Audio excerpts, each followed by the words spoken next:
Good evening, everybody. I think all of you are fine. कल मैंने first class लिया था for the preparation of your interview. मैंने उसमें बताया था कि किस तरीके से इंटरव्यू की तैयारी की जाए। रिमेम्बर, मैंने आपको ये बताया था कि आप में से हर कोई इंटेलिजेंट हैं। एक स्टेज के बाद इंटेलिजेंस में डिफरेंस को ज्यादा नहीं देखा जाता है। किसको देखा जाता है? जो मैंने बताया था कि कितना आपके अंदर में टैक्ट है, कितना आपके अंदर में विजडम है, कितना आप वाइज हैं, कितना आप टैक्टफुल हैं। ये मैंने कल बताया था। और उसमें मैंने बताया था कि किस तरह से डिसिप्लिन को मेंटेन करना है, किस तरीके से एटीट्यूड को बहुत ही अच्छा रखना है और एप्टीट्यूड को बहुत अच्छा रखना है। ठीक है। और उससे मैंने काफी लंबा चौड़ा कल 1 घंटा की क्लासेज में मैंने आपको एक आउटलाइन बताया था कि किस तरीके से अपने आप को इंटरव्यू बोर्ड में पैनलिस्ट के सामने में पोर्ट्रे किया जाए। Remember, you have to behave like a would be administrator, not a layman. आपको ऐसे बिहेव करना चाहिए कि आप एक प्रबुद्ध नागरिक के तौर पर, एक जनरलिस्ट के तौर पर, एक न्यूट्रल, नेचुरल और फैक्ट बेस्ड एनालिटिकल आंसर आप दे रहे हैं। आज उसी कड़ी में हम आगे बढ़ा रहे हैं। धीरे धीरे आपको मेरा पर्पस यह है कि आपको इतना ज्यादा आपके पर्सनालिटी को बैलेंस कर दें कि इंटरव्यू में आप थोड़ा भी डेविएट न हो। जैसा क्वेश्चन आपसे पूछा जा रहा है वैसा आंसर दे रहे हैं। अब सवाल ये उठता है कि क्वेश्चंस का तो आंसर आप दे रहे हैं, क्योंकि वहां पे इंटेलिजेंस का चेक तो होता नहीं है। आप सबको सब कुछ पता है, जर्नलिस्ट हैं आप, सब कुछ पता है। कभी कभी ये होता है कि आपसे वह ऐसा क्वेश्चन पूछ देंगे जिसका पर्पस होता है आपके बॉडी के लैंग्वेज को एसेस करना, आपके फेशियल एक्सप्रेशन को वॉच करना। उनका पर्पस होता है आपका जो पर्सनालिटी, जो अंदर जो आपने इनहेरेंट है, पर्सनालिटी जो आप में इनहेरेंट है, उसको एनालाइज करना। उसके लिए क्या करते हैं, वो कुछ ऐसा क्वेश्चन पूछते हैं जो आपको, जिसका आंसर आपको नहीं पता है, और पता भी रहता है तो आपको डाउट रहता है कि आप बोलें कि नहीं बोलें, बोलेंगे तो सही होगा कि नहीं। जो सेंसिबल पर्सन होंगे उनको एक बार याद रखिएगा कि जो व्यक्ति सेंसिबल नहीं होते हैं उनके लिए आंसर देना बहुत आसान है, लेकिन जो सेंसिबल होते हैं उनके लिए आंसर देना बहुत टफ काम है, बहुत टफ काम है। क्योंकि सेंसिबल व्यक्ति एनालाइज करके आंसर बताते हैं, आगे पीछे दाएं बाएं सब देख कर आंसर बताते हैं। उनके अंदर वो एप्टीट्यूड है कि उनके आंसर्स का प्रभाव क्या पड़ेगा, तो सोच के बताते हैं। संस्कृत में आप लोग पढ़े होंगे, सत्यम बुर्यात प्रियम बुर्यात, सत्यम अप्रियम न बुर्यात। यहां भी वही स्थिति है। आप में तो कोई भी कुछ ही बोल सकता है, लेकिन क्या उस बोलने का प्रभाव क्या पड़ेगा, यह कुछ ही लोग सोचते हैं। ऐसे व्यक्ति को जो बोलने से पहले सोचते हैं, कुछ भी काम करने से पहले सोचते हैं, they think before they speak, they think before they act, ऐसे व्यक्ति को ही सेंसिबल पर्सन बोला जाता है। तो जब आपको कुछ का आंसर नहीं पता हो तब क्या करेंगे? और जब आपको आंसर पता भी हो, बहुत इजी क्वेश्चन, जैसे मैंने कल पूछा था आपसे, पूछ देंगे संयुक्त राज्य अमेरिका के राष्ट्रपति कौन है, तब कैसे जवाब देंगे? इस सब का पर्पस आपके इंटेलिजेंस को चेक करना नहीं होता है। मैंने बताया इस सब का पर्पस एक ही मात्र होता है कि वह आप कितना टैक्टफुल हैं, कितना वाइज हैं। तो कल का जो हम पढ़ाए थे करीब उसी में आगे हम आज पढ़ाने जा रहे हैं कि आपका जो मूल मंत्र है आंसर का, वो है बी पोलाइट, बी फर्म। दोनों को मिला देंगे तो क्या हो जाएगा? Be firm but polite. ये बहुत ही इंपॉर्टेंट चीज है, एक बार याद रखिएगा। जब मैंने मॉक लिया है या इंटरव्यू क्लासेस लिया है या यूं ही बहुत लोगों से मेरी बातचीत होती है, तो लगता है कि देखिए आंसर तो को पता है, आंसर तो को पता है, लेकिन आपसे पूछ दिया जाएगा कि इंग्लिश अल्फाबेट में 9th लेटर कौन है। आप इसका आंसर एट रैंडम नहीं बता सकते हैं, आपको सोचना पड़ेगा। तो ऐसे क्वेश्चंस को चेक करने, ऐसे क्वेश्चन पूछने का कारण है कि वो आपको चेक करते हैं कि आप फर्म है कि नहीं, फर्म मीन दृढ़, और पोलाइट है कि नहीं मीन्स आप में वो नम्रता है कि नहीं। इसका हिंदी है दृढ़ परंतु नम्र रहें। अगर आपके पास में नम्रता नहीं है, रिमेंबर, आप क्वेश्चंस का आंसर आप नम्रता पूर्वक नहीं देते हैं, विथ पोलाइटनेस नहीं देते हैं, तो बहुत ही निगेटिव इंप्रेशन बनता है। और नम्रता तभी आएगी जब आपके अंदर वो एटीट्यूड होगा। याद रखिएगा, एटीट्यूड एक जो कैपेसिटी आपके अंदर में है, जो ध्यान देना है, परिस्थितियों को संभालने की, परिस्थितियों को समझने की जो आपके अंदर में एटीट्यूड और एप्टीट्यूड है, वो बहुत इंपॉर्टेंट लगता है। तो यह बहुत जरूरी है कि आप दृढ़ परंतु नम्र रहें। जैसे एक सिंपल क्वेश्चन मैं आपसे पूछता हूं, एक सिंपल क्वेश्चन मैं पूछता हूं, आपसे पूछा जाएगा क्या भारत सरकार ने आर्टिकल 370 में परिवर्तन लाकर, संविधान के आर्टिकल 370 परिवर्तन लाकर, क्या भारत सरकार ने सही काम किया? तो remember, as a common citizen, as a citizen of a democratic country like India, आपके पास में बहुत आंसर हो सकता है। आपके आंसर ये भी हो सकता है कि भारत सरकार ने सही किया, कुछ लोग बोले गलत किया, लेकिन एक वुड बी एडमिनिस्ट्रेटर के तौर पे, रादर एक बैलेंस्ड पर्सनालिटी के व्यक्ति के तौर पे आपका आंसर कैसे होगा? आप में वह दृढ़ता भी शो करनी पड़ेगी, आप में वह नम्रता भी शो करनी पड़ेगी।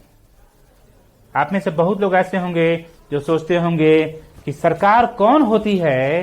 सिविल लिबर्टी पर रोक लगाने वाली, अंकुश लगाने वाली। आपको लगता होगा कि सरकार का को अधिकारी किसने दिया है कि जाकर सिविल लिबर्टी पर पूरा रोक लगा दे, इंटरनेट को बंद कर दे, तो फिर लोगों के मूवमेंट पर रोक लगा दे। रिमेंबर, आपका पर्पस यह नहीं है। और आप जो ये सोचते हैं ना, यह इसका आंसर आपके पास खुद है।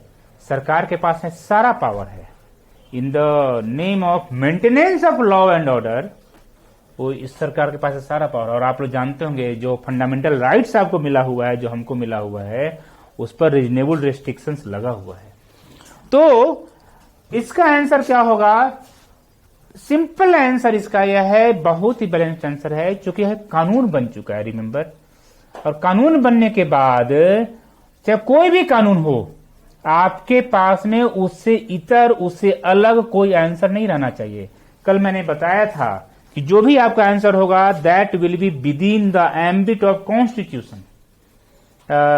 माननीय केंद्रीय मंत्री श्री आरसीपी सिंह से एक बार किसी ने क्वेश्चन पूछा था आर्टिकल 370 के बारे में, तो उन्होंने बहुत अच्छा आंसर दिया। बोले कि ये तो अब कानून बन चुका है, तो इस पर हम आपसे क्या डिस्कशन करें?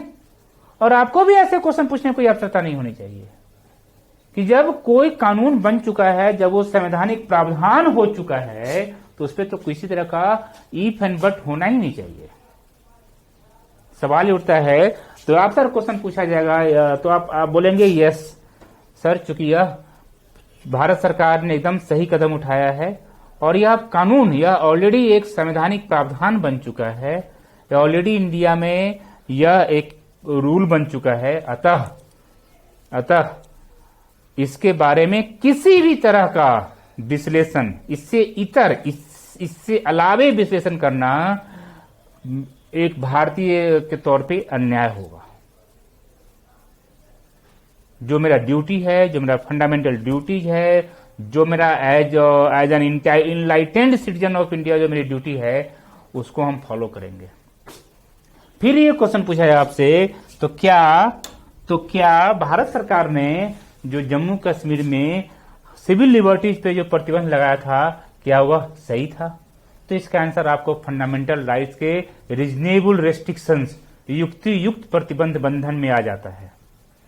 तो इसका सिंपल आंसर क्या होगा कि लोकतंत्र की समृद्धि के लिए लोक व्यवस्था अत्यावश्यक है। लोकतंत्र की समृद्धि के लिए लोक व्यवस्था अत्यावश्यक है। अगर लोक व्यवस्था मीन्स पब्लिक ऑर्डर, जो मैंने कल बताया था लॉ एंड ऑर्डर, अगर आप लोक व्यवस्था को मेंटेन नहीं कर पा रहे हैं तो कहां से लोकतंत्र समृद्ध होगा आपका? कोई कहां से समृद्ध हो पाएगा आपका? तो बहुत ही पोलाइट, बहुत ही फर्मनेस के साथ आपका ये आंसर होना चाहिए। एक बात और आज हम पढ़ाएंगे कि किस तरीके से आपको जो इंडिया की जो ब्यूटी है, इंडिया का जो चार्म है, उसमें कैसे आपको जवाब देना है। रिमेंबर, हम आपको धीरे धीरे पढ़ाएंगे कि जैसे कल मैंने पढ़ा था लॉ एंड ऑर्डर, आज आपको हम पढ़ाएंगे कि एक एडमिनिस्ट्रेटिव ऑफिसर का या एडमिनिस्ट्रेशन का क्या काम होता है। Means sub divisional officers, बीडीओज, COs, जो भी डीएसपीज, और आगे और बताएंगे आपको डीएम, एसपी, सबका क्या, इसमें क्या भूमिका होती है। सिमिलरली हम आपको, जैसे मैंने कल बताया था वो करप्शन के बारे में, फिर मैंने आपको और भी चीज बताया था किस तरीके से आपका आंसर फैक्ट बेस्ड होना चाहिए। आज हम आपको उसी पर आगे ले जाएंगे कि आपका जो राज्य है, राज्य की योजनाओं के बारे में, जो सरकार का जो वेलफेयर स्कीम्स है, जो सरकार का जो डेवलपमेंट स्कीम्स है, उसको किस तरीके से स्टडी करें। एक एक करके हम हर एक टॉपिक पर आएंगे, तो इसको तो ध्यान देना है। Be firm but polite. अब जो सवाल उठता है,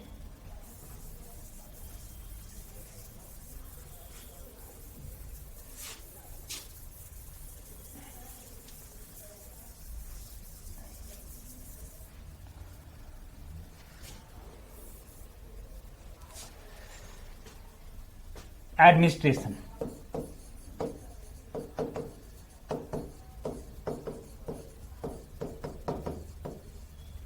एडमिनिस्ट्रेशन जनरली मान लीजिए, देखिए इंडिया में क्या है कि जो एडमिनिस्ट्रेटिव हायरार्की है, जो एडमिनिस्ट्रेटिव मशीनरी है, मोर और लेस पूरे इंडिया में सेम है। नोमेनक्लेचर में अंतर है। कहीं पर उनको डिस्ट्रिक्ट मजिस्ट्रेट बोलते हैं, कहीं पर उनको डिप्टी कमिश्नर बोलते हैं। ये आगे पढ़िएगा ऐसा क्यों होता है, ठीक है। एसडीओ को जब उनको मजिस्ट्रियल पावर का यूज करते हैं वो, तो उनको एसडीएम बोला जाता है। डिस्ट्रिक्ट कलेक्टर जब वो अपने रेवेन्यू पावर का यूज करते हैं तो कलेक्टर के तौर पे यूज करते हैं, और जब वो दंडाधिकारी का शक्ति का प्रयोग करते हैं तो उनको डिस्ट्रिक्ट मजिस्ट्रेट बोला जाता है। इलेक्शन के टाइम में जिला के जो कलेक्टर होते हैं उन्हें जिला निर्वाचन पदाधिकारी बोला जाता है। ये सारी शक्ति उन्हीं में निहित है। जिला का में सारी शक्ति डिस्ट्रिक्ट मजिस्ट्रेट में निहित है। डिस्ट्रिक्ट मजिस्ट्रेट को आप कलेक्टर भी बोलते हैं, और हिंदी में उन्हें जिला पदाधिकारी, जिला दंडाधिकारी, जिला निर्वाचन पदाधिकारी इलेक्शन टाइम बोलते हैं। और डिस्ट्रिक्ट मजिस्ट्रेट में जो सारी शक्ति निहित है वह अपने पावर को डेलीगेट करते हैं। जब आपकी पोस्टिंग जब होगी जेपीएससी सिलेक्शन के बाद, तो आप अगर जब जिला पदाधिकारी के अंदर में काम करेंगे तो आपको पावर डेलीगेट किया जाएगा। You will work on behalf of district magistrate. और कैसे काम करेंगे? जो डिस्ट्रिक्ट मजिस्ट्रेट को पावर है उस पावर को आप उनके दिशा निर्देशों के अंतर्गत आप यूज करेंगे। तो सब अब यहां पे यही आता है कि आखिर एडमिनिस्ट्रेशन का काम क्या क्या है। Administration means SDO, BDO, DM, ये सभी एडमिनिस्ट्रेशन का पार्ट है। अब क्या क्या काम हो सकता है? पहला काम क्या है जो मैंने कल आपको बताया था, remember, law and order maintenance.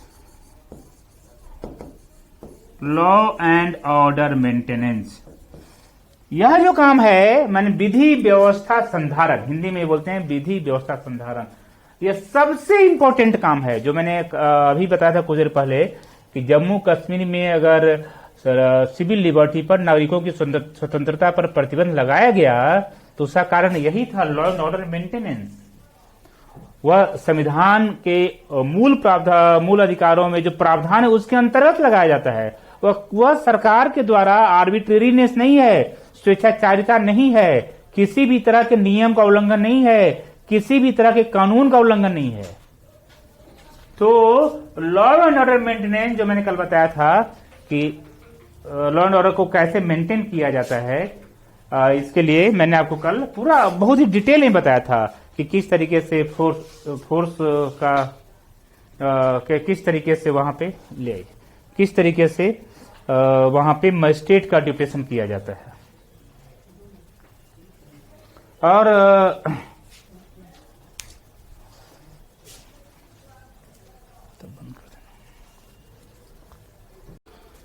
तो मैंने कल आपको बताया था किस तरीके से विधि व्यवस्था का संधारण किया जाता है। जब भी कोई ऐसा जुलूस निकलता है या पर्व त्योहार होता है या कोई या निर्वाचन होता है तो विधि व्यवस्था के संधारण के लिए जिला प्राधिकारी और पुलिस अधीक्षक के द्वारा संयुक्त आदेश निकलता है, संयुक्त गोपनीय आदेश कहते हैं। वहां पे दूसरा जो काम होता है वह मेन ये है कि इनका जो काम है that is known as service delivery, सेवा प्रदान करते हैं वो। और तीसरा जो मेन काम है जो मैं बता रहा हूं खासकर झारखंड से बहुत इंपॉर्टेंट है, वह है कि वह सप्लाई मैकेनिज्म को स्ट्रेंथन करते हैं। मेनली काम यही है। कोई भी काम देखिएगा, इसलिए बोला जाता है कभी कभी एसडीओ का फुल फॉर्म लोग बोलते हैं सब डिविजनल ऑफिसर, और इस परिप्रेक्ष्य में कभी कभी बोला जाता है एसडीओ का फुल फॉर्म होता है सप्लाई डिपार्टमेंट ऑफिसर। यानी कि अपने यहां जन वितरण प्रणाली को बहुत ही स्ट्रांग रखना, को सुदृढ़ रखना, यह प्रशासन का one of the most important works है। कैसे इसको किया जाएगा आपको पता है। झारखंड में आज से कुछ साल पहले की बात है, एक वृद्ध माता जी का, एक वृद्ध दादी का डेथ हो गया था कि उनका आधार लिंक नहीं हो पाया था राशन कार्ड से। पता है आपको, उसमें नीचे से ऊपर तक हर अधिकारी पर कार्रवाई हो गई। और जब ऐसा केस जाता है, जब माना जाता है कि इसको बोला जाता है कि प्रशासन के तरफ से लापरवाही बरती गई है। कोई वृद्ध दादी कैसे, उनका डेथ कैसे हो जाएगा आधार से लिंक नहीं होने का उनका राशन कार्ड? Why this? तो इसलिए ध्यान दीजिए, जो मैंने बताया आपको कि सप्लाई मैकेनिज्म, जो आपूर्ति तंत्र है, आपूर्ति तंत्र को सुदृढ़ करना, यह प्रशासन का बहुत ही इंपॉर्टेंट काम है। इसलिए आपके यहां जो जन वितरण प्रणाली है, जो राशन मिलता है, आजकल तो फूड सिक्योरिटी एक्ट के तहत जो ये सब काम किया जाता है, रिमेंबर, अगर इसमें थोड़ी भी लापरवाही कोई ही बरतेंगे तो उन पर कार्रवाई हो जाती है। तो ये ध्यान देना है, ठीक है। सर्विस डिलीवरी, आपको जाति प्रमाण पत्र चाहिए, आपको निवास प्रमाण पत्र चाहिए, आपको आय प्रमाण पत्र चाहिए, या विभिन्न विभागों की विभिन्न सेवा चाहिए आपको, ठीक है। सेवा और शिकायत में अंतर है। शिकायत से नहीं जोड़िएगा आप। तो सेवा प्रदान करना, ससमय गुणवत्तापूर्ण सेवा प्रदान करना, ये कैसे होगा? ससमय और गुणवत्तापूर्ण सेवा प्रदान करना, गुणवत्तापूर्ण सेवा प्रदान करना, यह प्रशासन का बहुत ही इंपॉर्टेंट वर्क है, बहुत इंपॉर्टेंट वर्क है। और इसी के लिए पूरा सिस्टम, देखिए ध्यान दीजिएगा आप, जो पब्लिक डीलिंग डिपार्टमेंट है, जिसका पब्लिक से डायरेक्ट डीलिंग होता है, उन लोगों को इस पे बराबर ध्यान देना पड़ता है। और जो मैंने इसको बताया विधि व्यवस्था संधारण, विधि व्यवस्था संधारण,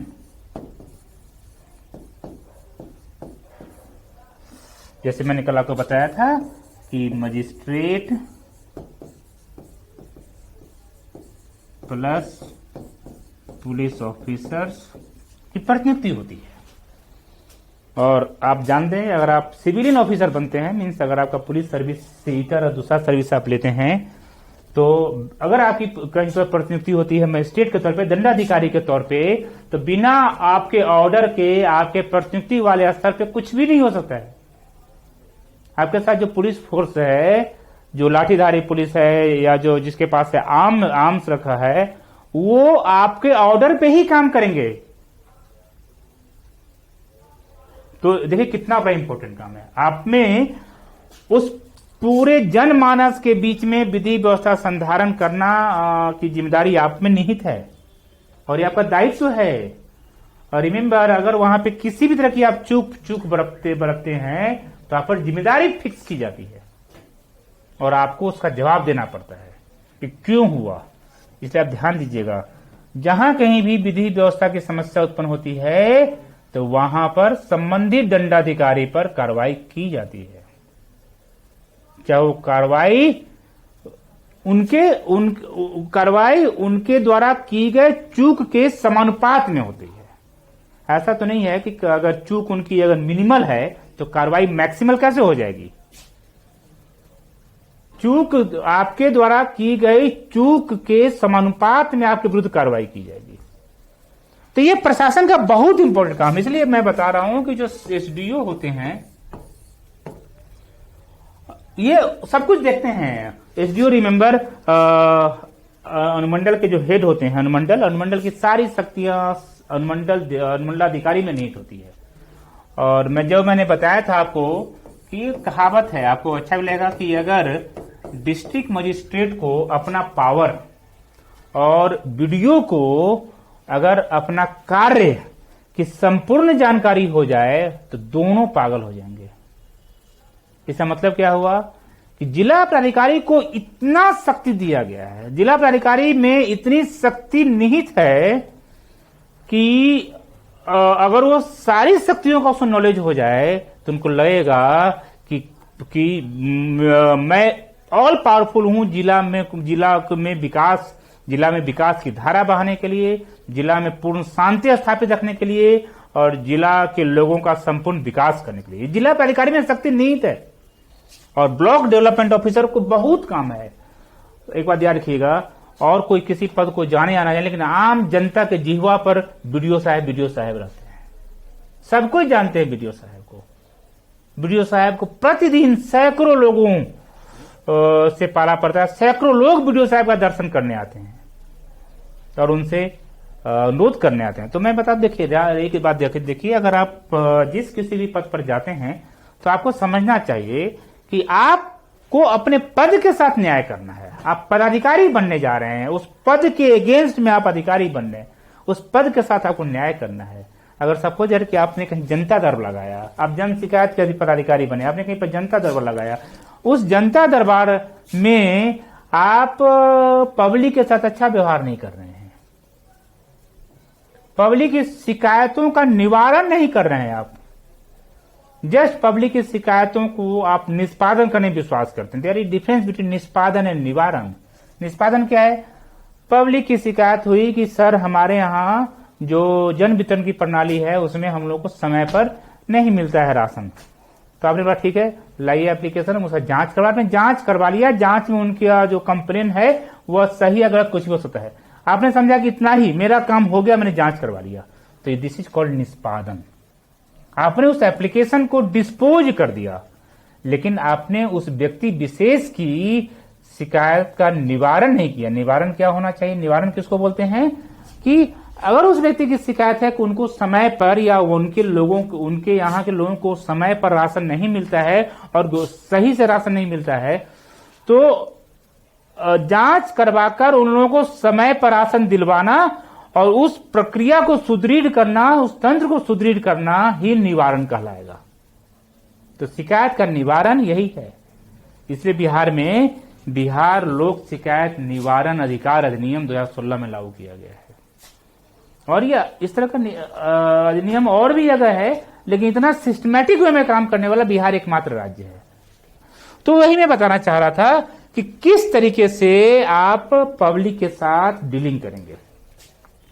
दूसरा जो मैं बार बार जो मैं बताता हूं आपको कि चूंकि झारखंड में क्या है, वह जनजातीय ट्राइबल बहुल इलाका है, ठीक है ना, जनजातीय बहुल इलाका है। तो एक बार ध्यान दीजिएगा कि they are considered to be gift of God, gift of nature. वो लोग नेचर के साथ रहते हैं, वो उतना ज्यादा प्रोस एंड कॉन्स नहीं जानते हैं, परमुटेशन कम्युनिकेशन नहीं जानते हैं, वो इफ एंड बट में विश्वास नहीं करते हैं। वो मान के चलते हैं कि man by virtue is rational, man by virtue is good, kind hearted. वह सच्चाई है। तो अगर आप वहां पर अधिकारी बन के जाते हैं तो आपका फर्ज बनता है कि उनसे जुड़िए, उनकी बातों को समझिए कि वो क्या कहना चाहते हैं। आपकी सरकार आपके द्वार, आपकी सरकार आपके द्वार। देखिए, ये बहुत इंपॉर्टेंट चीज है कि इसको बोलते हैं हम लोग गवर्नेंस एट डोर स्टेप।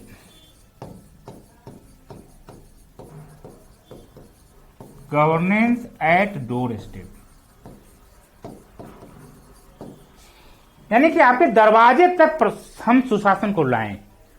तो अगर वहां के अनुसूचित जनजाति के बहुत ही अच्छे लोगों को, जो प्रकृति से बहुत ही अच्छे माने जाते हैं, रियली उनसे आप जब बातचीत करेंगे, जो उनसे आप इंटरेक्शन करेंगे, तो आपको लगेगा कि they are really gift of God in today's phase. तो अगर उनकी बातों को कैसे समझेंगे, वो नहीं जानते हैं कि क्या होता है, वो उनसे कि जी बैठा जाए, आप नहीं समझ पाएंगे कि क्या होता है।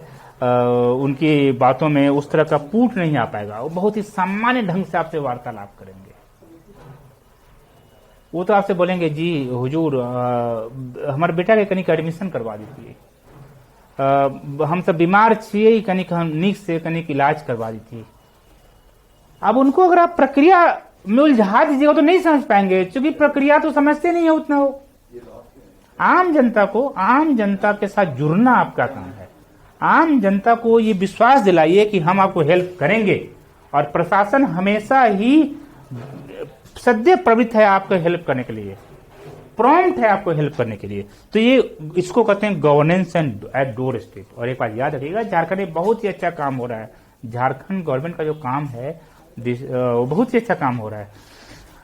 तो इस तरह मैंने बताया कि एडमिनिस्ट्रेशन का क्या काम है। पहला लॉ एंड ऑर्डर मेंटेनेंस, दूसरा सप्लाई डिलीवरी मैकेनिज्म को स्ट्रॉन्ग करना, तीसरा सर्विस डिलीवरी मैकेनिज्म को स्ट्रॉन्ग करना।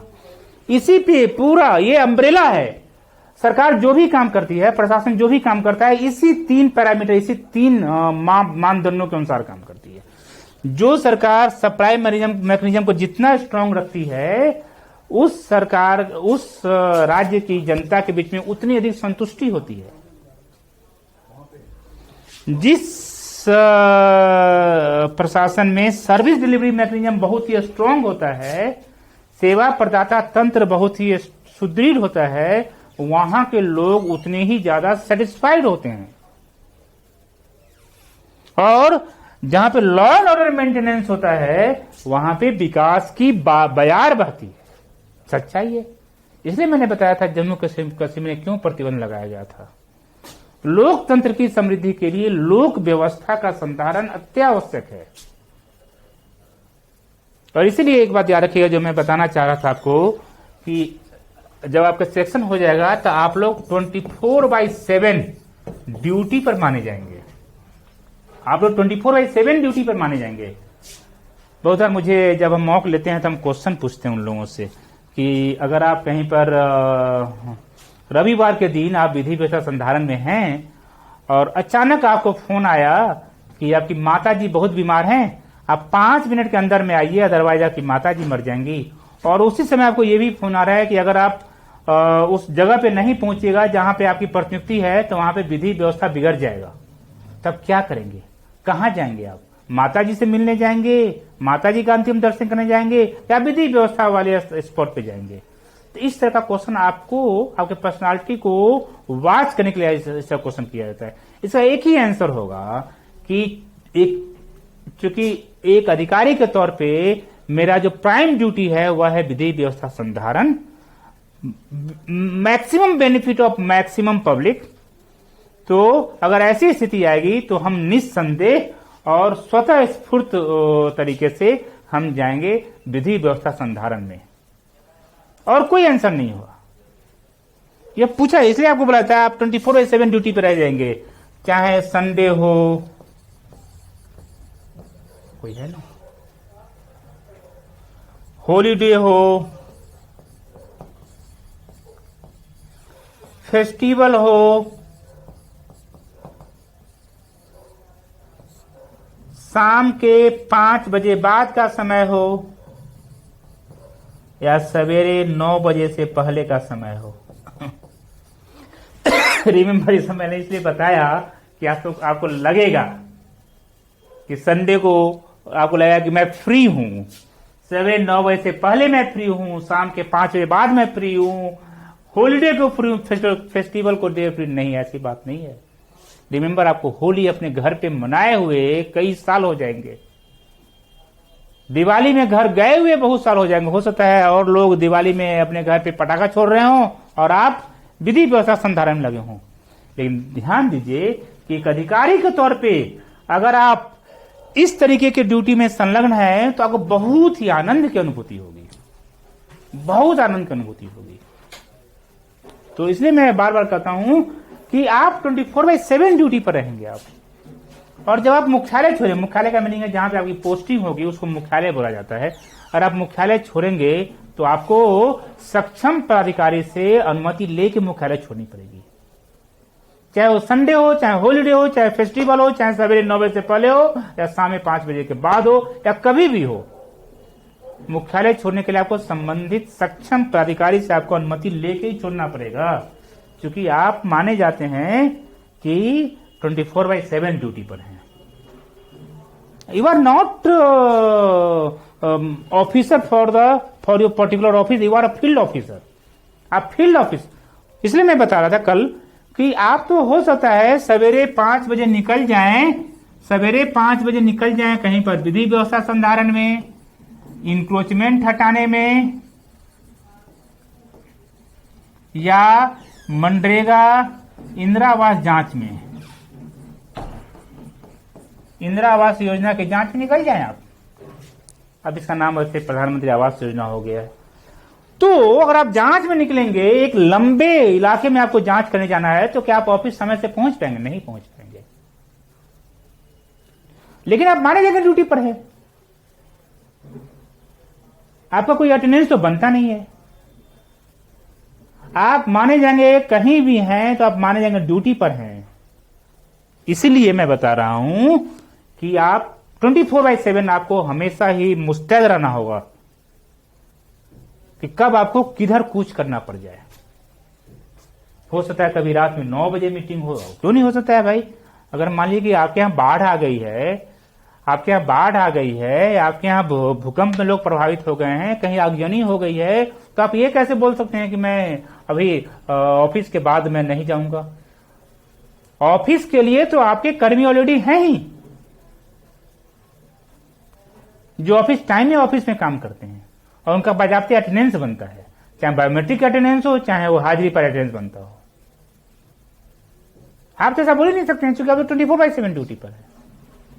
इसलिए मैं बता रहा था कि यह चीज बहुत इंपॉर्टेंट है। आपके अंदर जो इंटरव्यू बोर्ड के सामने जो आपका जवाब होगा, वह जवाब ऐसा होना चाहिए कि आपको खुद लगना चाहिए कि हमारे अंदर यह नेचुरल इंस्टिंक्ट है, हमारे अंदर यह स्वाभाविक प्रवृत्ति है कि हम इस मानसिकता के हैं, हमारा एटीट्यूड ये है, हमारा एप्टीट्यूड ये है कि हम अगर विधि व्यवस्था संधारण के लिए मुझे कुछ करना पड़े, चाहे रात के 12 बजे हो, चाहे हमारी माताजी आईसीयू में भर्ती हो, चाहे कुछ भी हो, हम विधि व्यवस्था संधारण के लिए प्रॉम्प्ट रहेंगे। मानवीय संवेदना से ऊपर उठकर, व्यक्तिगत स्वार्थों से ऊपर उठकर आपको बहुत ही निरपेक्ष वे में काम करना होगा। बिकॉज मैंने कल बताया था कि सबका एक एसओपी है, स्टैंडर्ड ऑपरेटिंग प्रोसीजर है, आप उसको नहीं तोड़ सकते हैं। बोला जाता है ना, कहीं भी अगर विधि व्यवस्था की समस्या होती है तो यह सरकार का स्टैंडिंग ऑर्डर है, डीएम और एसपी को तुरंत कुछ करना होगा उस स्पॉट की ओर जहां पे लॉ एंड ऑर्डर प्रॉब्लम हुआ है। सोचिए, यदि डीएम भी जब मुख्यालय छोड़ते हैं तो वह सक्षम पदाधिकारी से अनुमति लेके छोड़ते हैं, एसपी भी जब मुख्यालय छोड़ते हैं तो सक्षम पदाधिकारी से अनुमति लेकर छोड़ते हैं। पर एक बार याद रखिएगा कि जब डीएम जब मुख्यालय छोड़ते हैं तो उनके जगह per day to day work करने के लिए, दैनिक कार्यों को संपन्न करने के लिए कोई न कोई प्रभार में रहते हैं। सिमिलरली अगर आप एसडीओ बन जाते हैं, कोई प्रशासनिक अधिकारी बन जाते हैं, तो अगर आप मुख्यालय छोड़ते हैं तो आपके जगह पर कोई न कोई दैनिक कार्यों के संपन्न करने के लिए प्रभार में रहेंगे। बजाते उसका एक चार्ट निकलता है कि आपकी अनुपस्थिति में कौन काम करेंगे। तो आप समझ सकते हैं कि कितना इंपॉर्टेंट। बिकॉज देखिए, एक बात याद रखना है, ये सब जो मैंने बताया आप ध्यान दे रहे होंगे, आपका जो इस सबको समझना है कि इस सब का जो मेन काम है वह है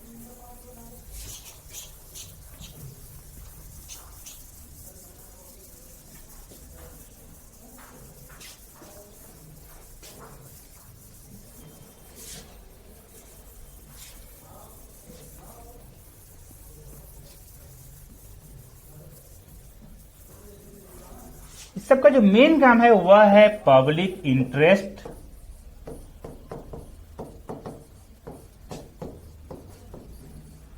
जिसको हिंदी में बोलते हैं जनहित, और पब्लिक ऑर्डर, जिसको हिंदी में बोलते हैं लोक व्यवस्था।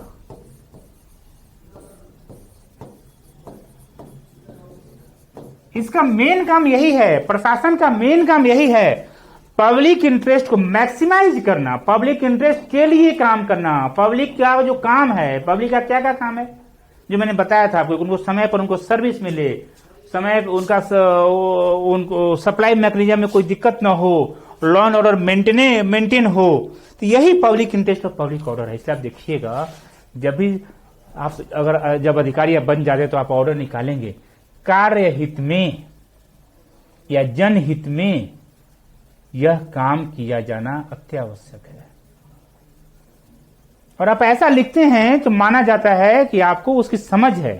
और रिमेंबर, मैंने बताया ना आपको कि आप हमेशा ड्यूटी माने जाएंगे। और सपोज दैट एक जस्ट एग्जांपल देंगे थोड़ा सा समझने के लिए, कि अगर दुर्गा पूजा के टाइम में अष्टमी को अवकाश है, अवकाश मीन्स सार्वजनिक अवकाश है, झारखंड सरकार द्वारा अवकाश घोषित किया गया है।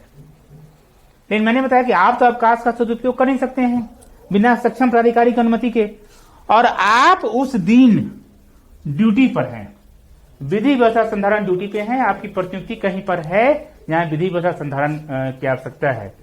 और तो क्या होता है, उस स्थिति में वो माना जाता है कि आप सार्वजनिक अवकाश के दिन जनहित के कार्यों में संलग्न रहे हैं, अतः उसके विरुद्ध, यानी कि उस सार्वजनिक अवकाश पर आपके द्वारा किए गए जनहित के कार्यों के एवज में आपको किसी कार्य दिवस को आपको अवकाश स्वीकृत किया जाता है, अगर आप ऐसा डिमांड करते हैं तो, अगर आप ऐसा चाहते हैं तो।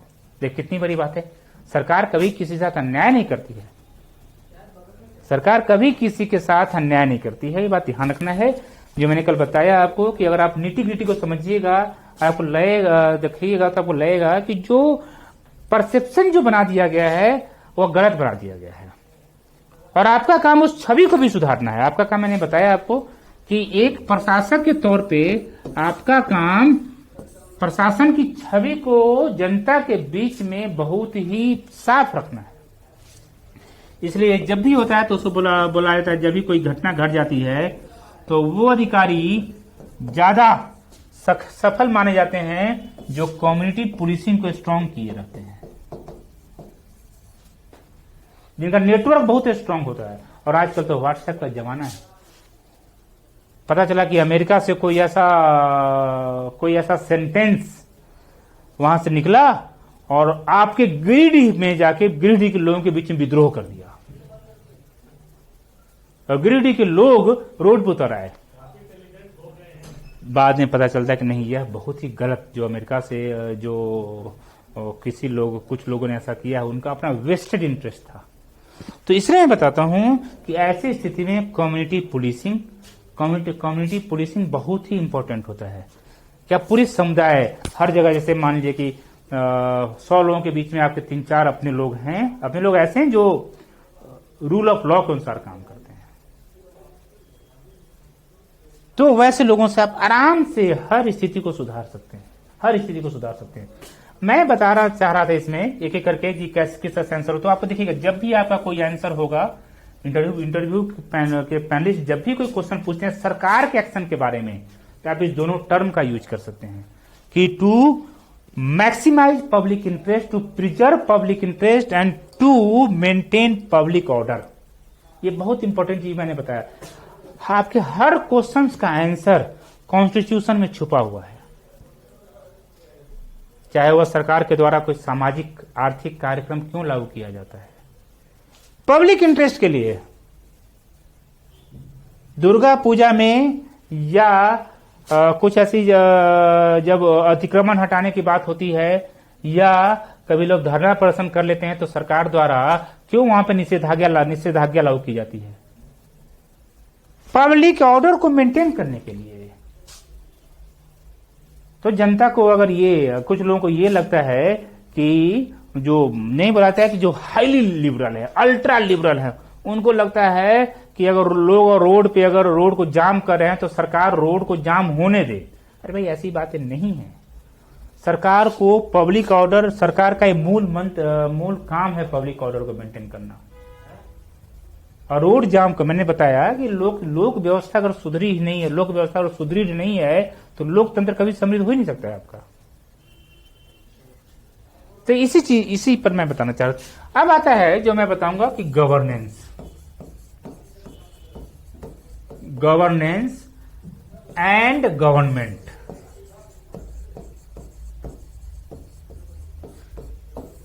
आपका जो भी, ये हम इसलिए बताने जा रहे हैं कि जो आपका इंटरव्यू बोर्ड के मेंबर्स का जो क्वेश्चन होगा, उस क्वेश्चन का आंसर देने के लिए आपको ये सब बहुत ध्यान रखना है। आप इस ऐसे टर्म का यूज करेंगे ना, तो आपका माना जाए कि आप एक बहुत ही प्रबुद्ध नागरिक के तौर पे, एक वुड बी एडमिनिस्ट्रेटर के तौर पे आप जवाब दे रहे हैं। अदरवाइज माना जाए कि आप लेमैन के तौर पे जवाब दे रहे हैं। माना जाए कि लेमैन के तौर पे आप जवाब दे रहे हैं। जैसे मैं बताता हूं सिंपल चीज, एक चीज और मैं जो मैंने कल बताया था कि आपका जो सोर्स होगा that would be authentic source, fact based मैंने बताया था। कोई प्रमाणिक स्रोत जब रहेगा, उससे जब आपको इन्फॉर्मेशन मिलेगा, तो आप माना जाए कि आप सही जवाब दे पाएंगे, अदरवाइज नहीं दे पाएंगे। जैसे मैं एग्जाम्पल देता हूं, इलेक्शन हो रहा है, बहुत लोग तरह तरह की बातें बोलते हैं, इस पार्टी को इतना सीट मिलेगा, इस पार्टी को इतना सीट मिलेगा। नो वन नोज कि कितना सीट किस पार्टी को मिलेगा, क्योंकि भविष्य के गर्त में जो है उसको आप 100% उससे मैंने जो भविष्य के गर्त में अभी है, जो आगे होने वाला, उसको आप पहले 100% एक्यूरेटली आप प्रेडिक्ट नहीं कर सकते हैं। तो ऑथेंटिक सोर्स क्या है, जो मैंने बताया आपको, जैसे गवर्नमेंट का जो स्टेटमेंट होता है, प्रेस इंफॉर्मेशन ब्यूरो द्वारा जो दी जाती है, या झारखंड गवर्नमेंट के पब्लिक रिलेशन डिपार्टमेंट द्वारा जो दिया जाता है, झारखंड गवर्नमेंट के जो वेबसाइट पे रहता है, वो सभी ऑथेंटिक सोर्स है, आप यूज कर सकते हैं। जो मैंने कल जैसे बताया था कि जो यूक्रेन का जो मामला है, वह मामला रसिया और नाटो के बीच का मामला है, चूंकि प्राइम मिनिस्टर का स्टेटमेंट है।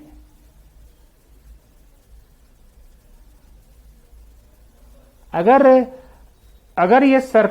सरकार बोलती है कि हमारे यहां कोविड के सेकेंड वेव में ऑक्सीजन की कमी से एक भी डेथ नहीं हुआ, तो दिस इज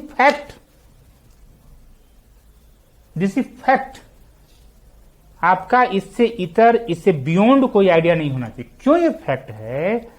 क्योंकि सरकार तो साइंटिफिक मैनर में काम करती है। जो डाटा उसके पास में अवेलेबल है उसी पर तो सरकार बोलेगी ना, अदरवाइज माना जाएगा सरकार झूठ बोल रही है।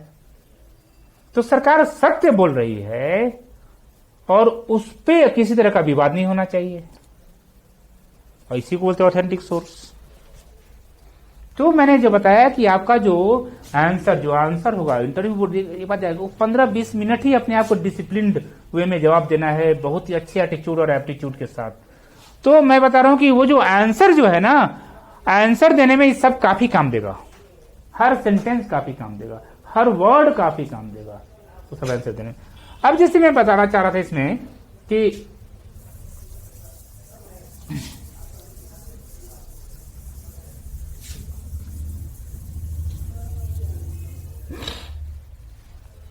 गवर्नमेंट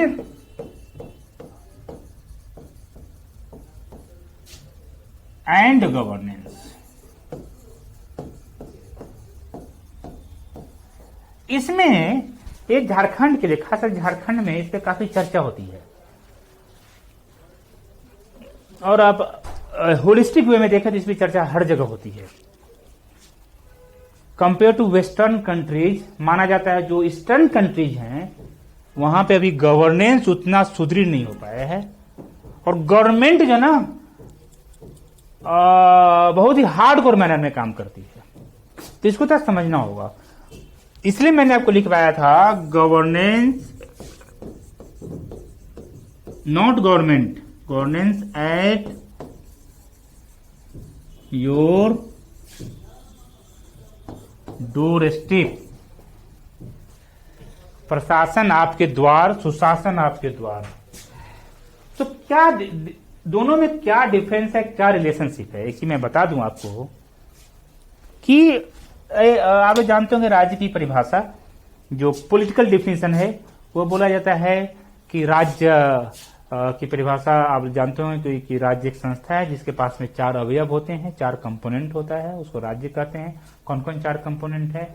जिसके पास में लैंड है, जिसके पास में पॉपुलेशन है, जिसके पास में गवर्नमेंट है, गवर्नमेंट, और जिसकी अपनी सॉवरेनिटी है, संप्रभुता है, तो उसको बोलते हैं राज्य। इस हिसाब से इंडिया एक राज्य है, झारखंड एक राज्य नहीं है, बिहार एक राज्य नहीं है, उत्तर प्रदेश राज्य नहीं है, क्योंकि सबके पास में जो उसको यूनिट्स इंडिया के उसके पास संप्रभुता नहीं है। कौन संप्रभु है इंडिया में? इंडिया में संप्रभु कौन है? इंडिया में कौन सॉवरेन है? इंडिया की जनता सॉवरेन है, sovereign, we the people of India. तो बोला जाता है constitution of India derives its power from the public at large. ठीक है, तो ये हुआ गवर्नमेंट, या एक एजेंसी है, सरकार या राज्य की एक संस्था है, राज्य का एक घटक है, जिसके बिना राज्य का निर्माण नहीं हो सकता है। तो फिर आखिर गवर्नेंस क्या है, जिसको हिंदी में कहीं की बोलते हैं सुशासन, गुड गवर्नेंस ही बोलते हैं। दोनों में क्या डिफरेंस है? रिमेंबर, गवर्नमेंट क्या करती है, थोड़ा सा ये दोनों क्या है, इससे ज्यादा जरूरी है आपको जानना चाहिए। अब आप लोग प्रैक्टिकल अप्रोच में जा रहे हैं, दोनों क्या है इससे ज्यादा जरूरी जानना, दोनों करती क्या है। गवर्नमेंट क्या करती है? गवर्नमेंट जो है ना, वो बाय इट्स स्ट्रक्चर इन्फोर्समेंट में विश्वास करती है, प्रवर्तन। और गवर्नेंस जो है ना, इन्फोर्समेंट में विश्वास नहीं करती है, वह करती है फैसिलिटेशन में विश्वास। मैंने उसको सरलीकरण जिसको बोलते हैं।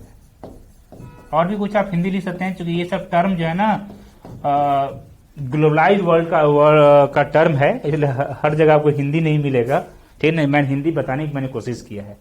देखिए दोनों में कैसे डिफरेंस है। गवर्नमेंट क्या करेगी, अगर आप बदमाशी करते हैं तो आपके बदमाशी के समानुपात में, आपके अपराध के समानुपात में सरकार आपको दंड देगी।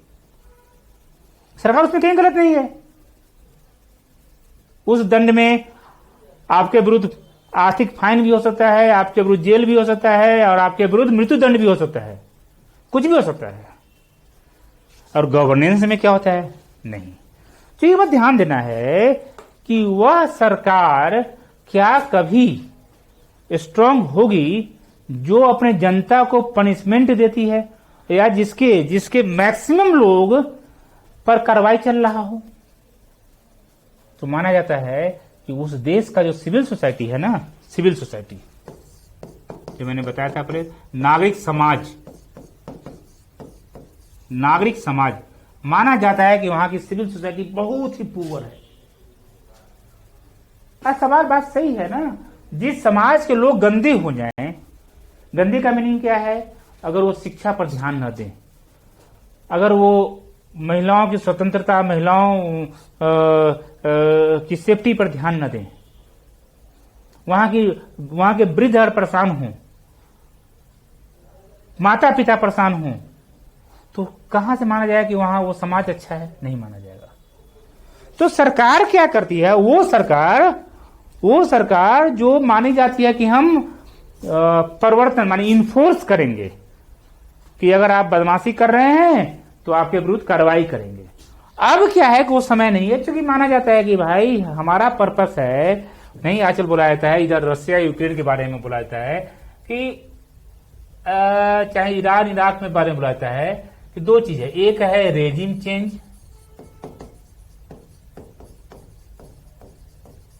और एक है बिहेवियर चेंज। आप लोग पढ़े होंगे साइकोलॉजी में या पॉलिटिकल साइंस में या बहुत जगह। एक है रेजिम चेंज और एक है behaviour change. Rather than trying for regime change, माने उसकी सत्ता में परिवर्तन से ज्यादा जरूरी है, क्या जरूरी है? We should try for behavioural change. व्यवहार में परिवर्तन बहुत जरूरत है। यही चीज बोला जाता है कि चूंकि जैसे पाकिस्तान है, पाकिस्तान में क्या कर सकते हैं? पाकिस्तान की रियलिटी, और पाकिस्तान का गलत व्यवहार भी रियलिटी है। रेजिम में परिवर्तन क्या करेंगे? नहीं कर सकते हैं। तो जोरी क्या है कि इंडिया वहां पे behind the veil, India track two diplomacy अपनाती है और बोलती है कि हम पाकिस्तान में डेमोक्रेटाइजेशन लाने की कोशिश करेंगे, पाकिस्तान के लोगों में अधिक से अधिक डेमोक्रेटिक भावना लाएंगे। तो जैसे जैसे पाकिस्तान में के लोगों के बिहेवियर में चेंज होगा, वैसे वैसे पाकिस्तान अच्छा होगा और इंडिया का नेबर अच्छा हो जाएगा। यही बात है। इराक में सरकार ने, अमेरिका ने रेजिम चेंज कर दिया, अफगानिस्तान में सरकार ने रेजिम चेंज कर दिया। क्या यूएसए गवर्नमेंट सक्सेसफुल हो गई? नहीं हुई। वही बातें भी चल रहा है रशिया यूक्रेन के बारे में। रशिया बोला जाता है, रशिया चाह रहा है कि वहां पे रेजिम चेंज करो, उससे कुछ फायदा नहीं होने वाला है। रशिया को चाहिए कि वह या तो अपने व्यवहार में परिवर्तन लाए, या जहां पे गलत व्यवहार उसको लग रहा है वहां पे वैसा परिवर्तन ले आए। तो यही चीज मैं बताना चाह रहा था कि जो गवर्नेंस है, जैसे सपोज दैट आज से 40 साल पहले क्या था इंडिया में? इंडिया में चाइल्ड मैरिज, बाल विवाह माना जाता था अत्यावश्यक, माना जाता था। सती प्रथा कई साल पहले वो भी मानी जाती थी कि एकदम वो इंडिया में वैधानिक माना जाता था लोगों के द्वारा कि यह सरकार द्वारा, भगवान द्वारा बनाया गया नियम है। ठीक, इस तरह सोचिए कितनी गलत बातें थी ये। मानवाधिकार का कहीं भी ले, मानवाधिकार का बोलने लेते, मानवाधिकार का कहीं भी कोई सम्मान नहीं था। लोगों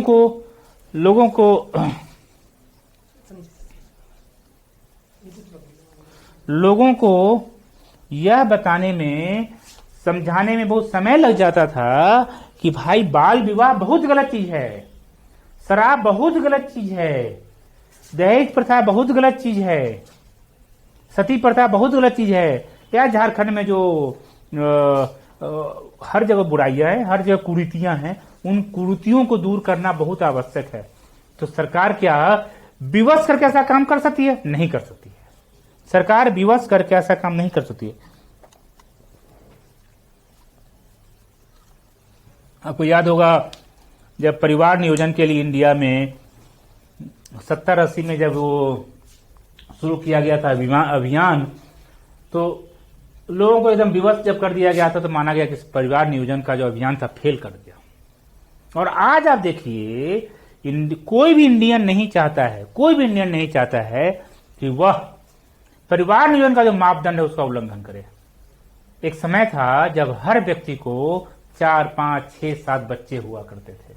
आज बहुत कम लोगों को 2 या 3 से ज्यादा संतान है। क्यों?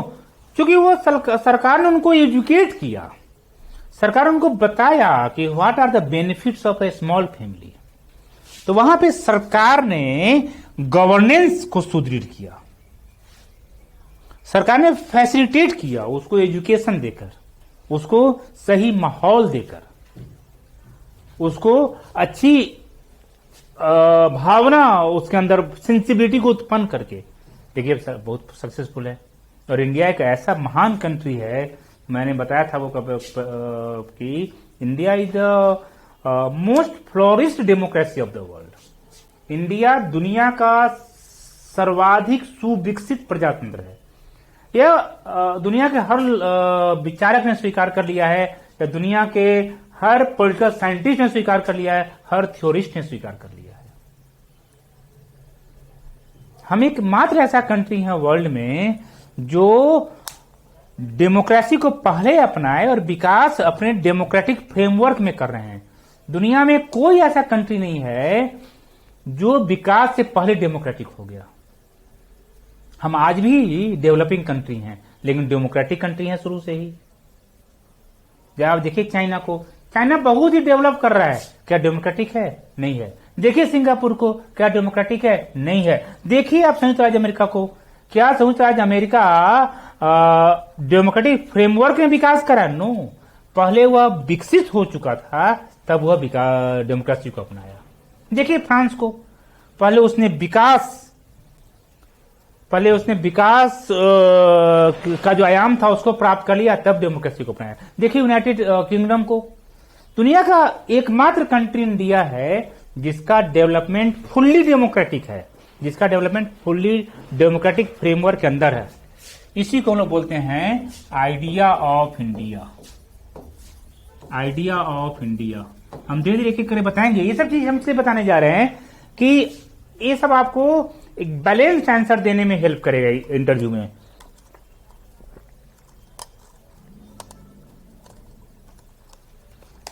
तो जो गवर्नेंस है, आइडिया ऑफ इंडिया में हम फिर डिटेल में बताएंगे। गवर्नेंस है, गवर्नेंस का जो काम है वह है जनता के बीच में जनता को विकास करने लायक, जनता को के सर्वांगीण विकास के लिए एक उपयुक्त माहौल बनाना। यह गवर्नेंस का काम है, गवर्नमेंट का काम नहीं है। गवर्नमेंट का तो आप जानते हैं, हम लोग आजकल लेसेज फेयर सिद्धांत में काम कर विश्वास। दुनिया का हर गवर्नमेंट लेसेज फेयर गवर्नमेंट है। लेसेज फेयर गवर्नमेंट का मीनिंग क्या होता है? That government is considered to be the best which governs the least. माने वह गवर्नमेंट सबसे अच्छी मानी जाती है जो सबसे कम शासन करती है। गवर्नमेंट का काम नहीं है आपको शिक्षा देना, ये आपके लिए स्कूल बनाना और रोड बनाना और आपके लिए पुल बनाना, सब गवर्नमेंट का काम नहीं है। आप जाइए अमेरिका में, पता नहीं जब अमेरिका में जब मंदी आती है, वहां के कई इन्वेस्टर्स वहां पे आत्महत्या कर लेते हैं। क्यों? क्योंकि गवर्नमेंट का मिनिमम रोल वहां पे है। गवर्नमेंट एक इनेबलिंग इन्वायरमेंट बनाती है। तो जब इन्वेस्टर्स का पैसा डूबता है, उसको लगता है कि गवर्नमेंट हमको सहायता नहीं कर पाएगी, तो इन्वेस्टर लोग वहां पे आत्महत्या कर लेते हैं। आप देखे होंगे, चाहे 2007-8 का वहां पे रिसेशन आया हो, या उससे पहले का रिसेशन आया हो, चाहे कभी। इंडिया में ऐसा नहीं है। इंडिया में माना जाता है कि गवर्नमेंट आपके लिए हमेशा खड़ी है सुख दुख में। गवर्नेंस एकदम स्ट्रांग है, पूरी तरह से स्ट्रांग है। इसलिए क्या है, आपको पता है, जब इंडिया में जो माओइज्म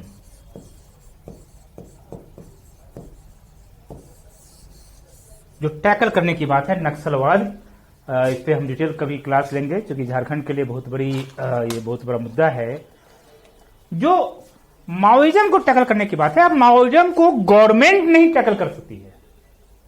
माओइज्म को टैकल करने के लिए गवर्नेंस को सुदृढ़ करना पड़ेगा।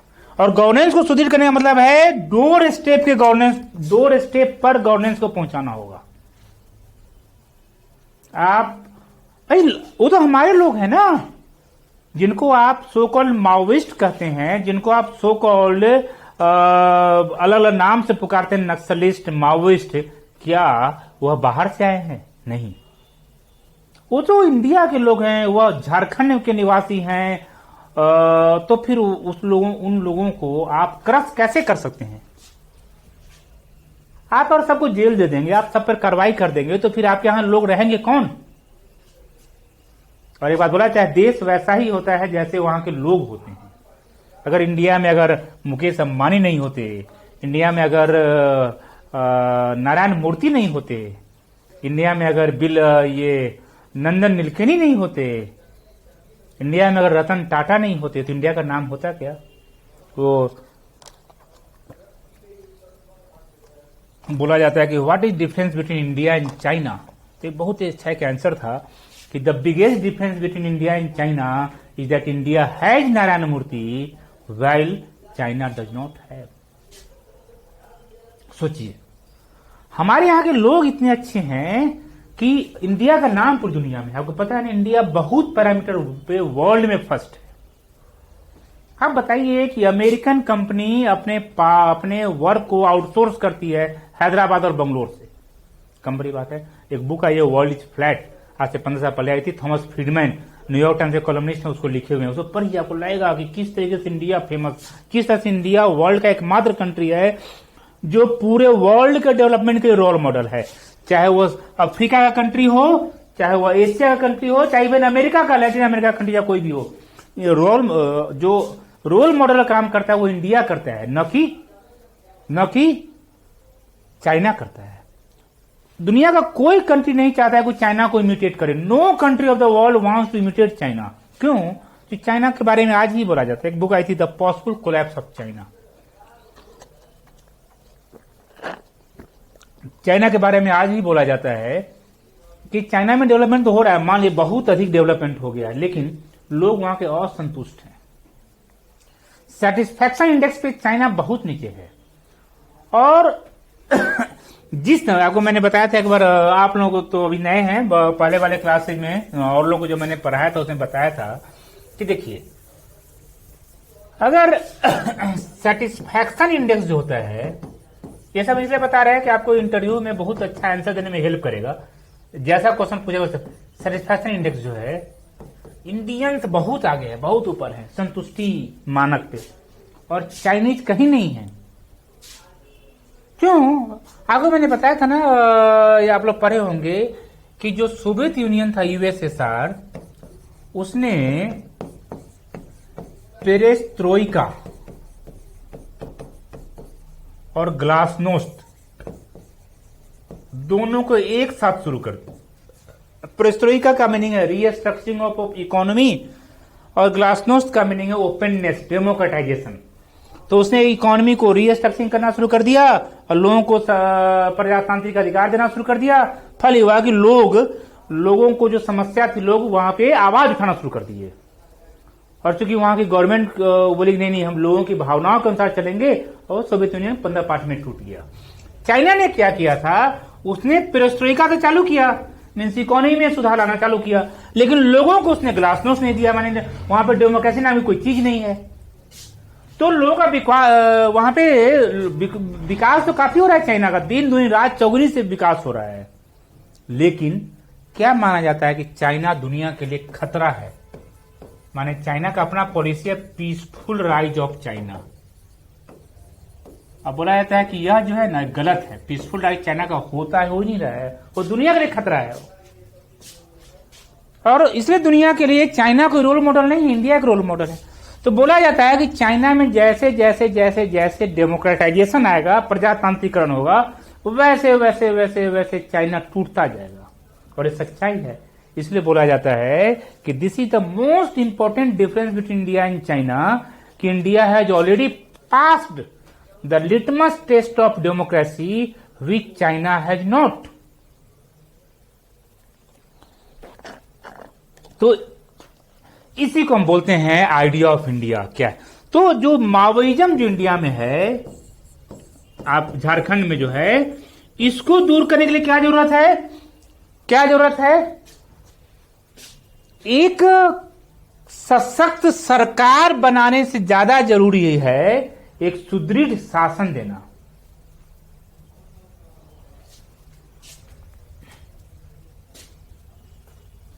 ये एक ही बार में सब नहीं हटने वाला है, एक बार पढ़ाई रही हो जाएगा कैसे? तो क्लिक कीजिए साइज पे। हाँ एक बार और हाँ इसको ध्यान से। चलो मैं समझ कि मैंने आपको बताया कि जो माओइज्म है इसको कैसे इंडिया में से दूर किया जाए, कैसे होगा? तो इसके लिए क्या जरूरी है कि क्या हमको स्ट्रांग गवर्नमेंट चाहिए,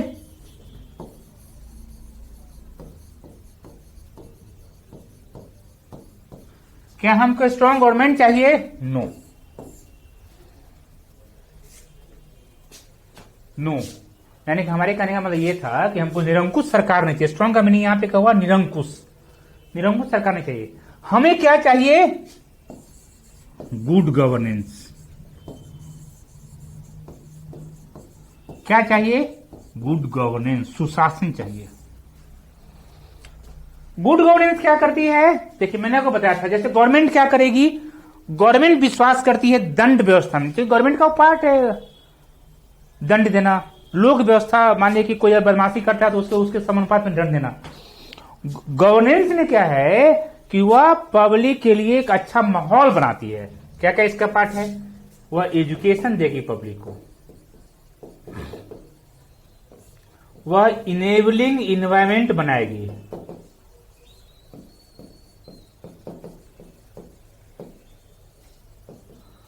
वह फैसिलिटेट करेगी, वह ऑर्केस्ट्रेट करेगी। अब बोलेंगे सर इस जगह मीनिंग क्या हुआ? मीनिंग सब एक ही चीज है। आप अगर सरकार द्वारा अगर जनता को अच्छी शिक्षा दे दी जाए, अच्छी शिक्षा दे दी जाए, तो क्या शिक्षित लोग कभी भी हिंसा पर आएंगे? नहीं आएंगे, कभी नहीं आएंगे। रिमेंबर, एक आज की समय में बोला जाता है कि अगर कोई आह्वान कर दे कि यहां पे 200 लोग जमा हो जाओ, तो 200 लोग उसे मिलेंगे ही नहीं। क्यों जी? सब लोग अपने अपने काम में शामिल हैं, ना तो मोबाइल के थ्रू वो कुछ ना कुछ काम कर रहे हैं। वो यही चीज अगर आप प्री 91 देखते, 1991 से पहले, तो एक आह्वान होता था, हजारों लोग रोड पे निकल जाते थे। आज वो संभव नहीं है, आज वो संभव ही नहीं है कि हर व्यक्ति अपने अपने काम में संलग्न है और वो संरचनात्मक काम, कंस्ट्रक्टिव वर्क में संलग्न है। तो सरकार उनको एजुकेशन दे, सरकार एक उपयुक्त माहौल बनाए, इनेबलिंग एनवायरनमेंट जिसको बोलते हैं, कि इनेबल हो। इनेबल का मीनिंग क्या है? महिलाओं की स्वतंत्रता वहां पे रहेगा, और महिलाओं की स्वतंत्रता रहेगी तो लड़कियां भी पढ़ेंगी, और लड़कियां पढ़ेंगी तो उसमें कुछ ना कुछ इंदिरा नूई बनेंगी, कुछ ना कुछ अच्छी एडमिनिस्ट्रेटर बनेंगी, माने हर फील्ड में जाएंगी। वो फैसिलिटेट करे सरकार कि अगर मान लीजिए किसी को स्कूल में जाने, स्कूल में एडमिशन नहीं हो रहा है, तो सरकार उनका एडमिशन को अच्छी तरीके से सरल प्रक्रिया अपनाकर एडमिशन करवाए, उनके लिए उनको बुक उपलब्ध करवाए, उनको कॉपी उपलब्ध करवाए, उनको अच्छे टीचर दे, सब कुछ दे, और सरकार ऑर्केस्ट्रेट करे। मैंने सब एक ही चीज है, सरकार अच्छा काम करे तो माना जाएगा कि गुड गवर्नेंस है। और जब गुड गवर्नेंस रहेगी तो प्रशासन आपके द्वार आएगी, और जब ये सब कुछ हो जाएगा तो क्या मुझे बताइए, कोई माओइज्म कुछ रहेगा इंडिया में? नहीं रहेगा। इसे आप देखिएगा, जो ministry of home affairs, MHA, ministry of home affairs, गृह मंत्रालय का जो डाटा आता है, आप पढ़िएगा उसको, उसमें बहुत अच्छा रहता है, और उसमें इन्हीं बिंदुओं पर चर्चा की जाती है। वो ठीक है, आप अगर मान लीजिए कि आप अगर बदमाशी कर ही रहे हैं, आप अगर विधि व्यवस्था की समस्या उत्पन्न कर रहे हैं, तो आपके लिए तो IPC CRPC है ही, तो जो दंड संहिता उसके अंतर्गत आप कार्रवाई होगी ही। लेकिन सरकार अंधाधुंध कार्रवाई नहीं करती है। सरकार का पहला फर्ज होता है गुड गवर्नेंस, सुशासन लाना। सुशासन के लिए जो मैंने बताया था वो, और इसी कारण ये मैंने जो बताया आपको ये बहुत इंपॉर्टेंट चीज है, क्योंकि आप झारखंड का जब Jharkhand public service commission interview देंगे तो उसमें आपको ये सब पूछा जाएगा कि किस तरह, तो इसका एक ही चीज है। और जैसे मैंने बताया था कि माओइज्म, मान इंडिया में इसको बहुत नाम से बोला जाता है, नक्सलवाद का मेन कॉज क्या है? मेन कॉज ये है गवर्नेंस का फेलियर, माने सरकार और शासन की विफलता नक्सलवाद के प्रादुर्भाव का कारण है। सच्चाई है, हर किसी ने स्वीकार किया, सरकारें भी स्वीकार किया है। सरकार अगर वहां पे महिलाओं की स्वतंत्रता, लोगों की शिक्षा, विधि व्यवस्था, विकास, इस सब पे काम करती तो क्या कोई असंतुष्ट होते? और जब असंतुष्ट नहीं होते, डिससेटिस्फाइड नहीं होते, तो क्या कोई सो कॉल्ड नक्सल बनते या माओइस्ट बनते? नहीं बनते।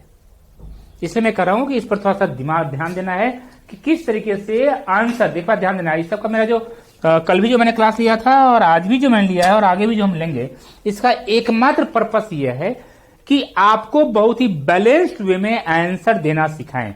और मैंने आपको बताया था कल ही कि जैसे ही आपका इंटरव्यू स्टार्ट होता है तो आपका जो आपको मार्क्स मिलेगा वह इस पर डिपेंड करता है कि आप अपना आंसर कितना क्वालिटी से देते हैं, और उसमें आपका बॉडी लैंग्वेज, उसमें आपका फेशियल एक्सप्रेशन, सब कुछ इंपॉर्टेंट रहता है। ठीक है, आगे हम लोग पढ़ते रहेंगे। Thank you so much.